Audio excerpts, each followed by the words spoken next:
Backwoods Station, Bootleg. Sterling walked through the door of Phoenix Station and nodded to Madge behind her desk as she tried to ignore him. "Morning, Madge," he tipped the brim of his hat. The action earned him a sniff of disapproval and what sounded like a harumph as she cleared her throat. "Sterling," Pete yelled across the almost empty room. Dominique glanced up from the file in front of her and watched as Sterling ambled back to the chief deputy's office. "You bellowed?" "Hell yeah, I bellowed.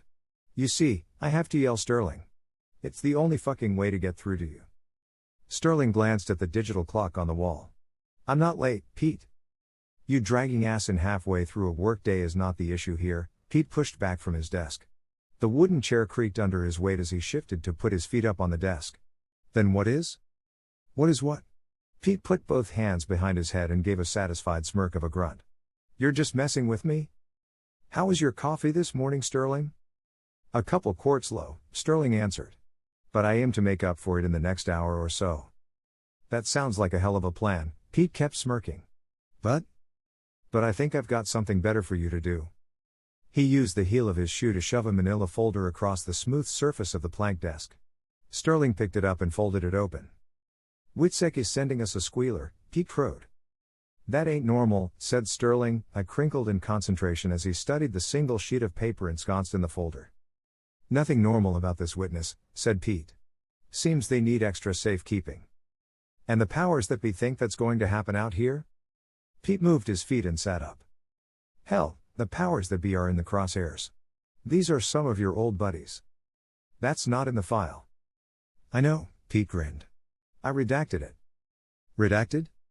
"That means to pull out a lot of information." "I know what redacted means," Sterling grumbled. "I'm doing this as a favor to the chief in Musk. Man, you are grumpy without your coffee. I tried to warn you." "Yeah, well, you can pick up another round on your way to the station. The witness is going to be on the next train in." "And you want me babysitting? What the hell am I supposed to do with a witness way out here?" "Find a room and lay low, I suspect," said Pete. "It's protocol." Sterling waved the thin folder in the air. "This ain't protocol." Pete cackled. "Don't I know it? But I'm told this witness is a golden egg, and since you nearly got my station burned down again, you're pulling the duty. It's still here, ain't it?" Pete glanced over his shoulder at the clock. "You better hurry, or you won't get your coffee." "Damn it, Pete," said Sterling. But he dropped the file on the desk and hurried through the long row of desks past Madge. She growled at him as he left, but he ignored her. If he hurried, he could still get 2 to-go cups of Jamil's finest dark roast. And that nectar just might make the day get a little better. Chapter 2. It didn't. The coffee was as good as ever. Jamil was an artist, a craftsman who took great pride in brewing the finest cup of coffee on the Red Planet. And while Sterling hadn't tasted all of the Java the world had to offer, he was still impressed with Jamil's. If it wasn't the very best, he couldn't find a reason to argue it wasn't. The second cup was still warm in his hand by the time the train arrived and he started searching passengers. Not many people got off in Backwoods Station. When he arrived a few short weeks ago, banished to the tiny galactic Marshal station on the edge of the dome that kept Martian colonists safe in the harsh atmosphere, he was the only person to disembark. This morning, there were 5. He knew what he was searching for though and smiled a grim smile. There was only one woman in the mix, getting off from the car just behind the maglev electric engine by herself. Sterling pushed off the pole he was leaning against and began to walk toward her. So did 3 of the men who got off the train before her. He watched them spread into a triangle formation, or diamond, he thought, if she was the 4th point. Then their hands pawed at bulges in the small of their backs and pulled out sleek matte blaster pistols. She didn't even have time to scream. Sterling dropped the cup of coffee and drew, trigger swishing as the end of the barrel cleared the holster. His first 2 shots blew through the man on the right, then the man in the middle. The third guy jumped, surprised at the ambush that interrupted his ambush and began to turn. Sterling shot him in the shoulder. The assassin spun around, mouth open in a wide O. Sterling shot him in the throat as he fell, then spun around to secure his surroundings. Smart people were running from the uncrowded station.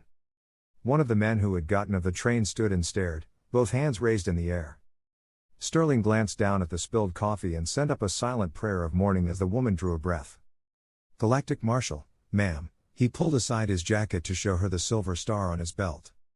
"You shot those men so fast," she gushed. "Did I? I saw you drop the cup," She was on the verge of hyperventilating. You shot them before it landed. Maybe. Sterling kept his eyes moving, hunting for the next threat. You're supposed to have an escort, he grumbled. There, the woman pointed over her shoulder. A dumpy-looking scarecrow of a man, short and thin with an overlarge head spilled out of the train opening, one hand clutching the front of his pants, the other holding a blaster that looked too large for his hand. It wavered in the air and settled on Sterling. Now you just hold it right there, mister. His high-pitched voice cracked, big head bobbling on a scrawny neck as he tried to take in the 3 dead bodies on the platform floor. One of the assassins stirred and clutched at the polished metal under him. Don't move, the escort squeaked. You talking to him or me? Sterling held up his blaster sideways, tilting his body to make a smaller target, just in case the man decided to shoot. You. Both. Where's Pete? He sent me, said Sterling. He's a marshal, said the woman as she stood still, both hands up even though she was the one being escorted. Where's your tin? The man warbled. Sterling shifted open his coat to show the star on his belt. The skinny man nodded and shifted his aim to the squirming man on the platform. Assassins, he stated. Surprised they didn't try something on the train. Probably knew what they were up against, not squeaked. I'm nuts. Jennings, Sterling slid his blaster back in his holster. I should have known by the hat. You want to point that thing somewhere else? Knotts looked at the gun in his hand and flinched, as if he was surprised it was still there. He lowered it, but didn't put it away. Sterling stepped to the man on the platform and edged him over with the tip of his boot. You shot me in the back, the man gasped. The tips of his fingers probed the gaping seared hole in his chest. You should have turned around, said Sterling. I would have shot you in the front. Who sent you? Knotts bent over into the man's face. I think we know who sent them, said the woman. He's got to say it, Knotts explained. The man on the platform floor took a shallow breath and then stopped breathing.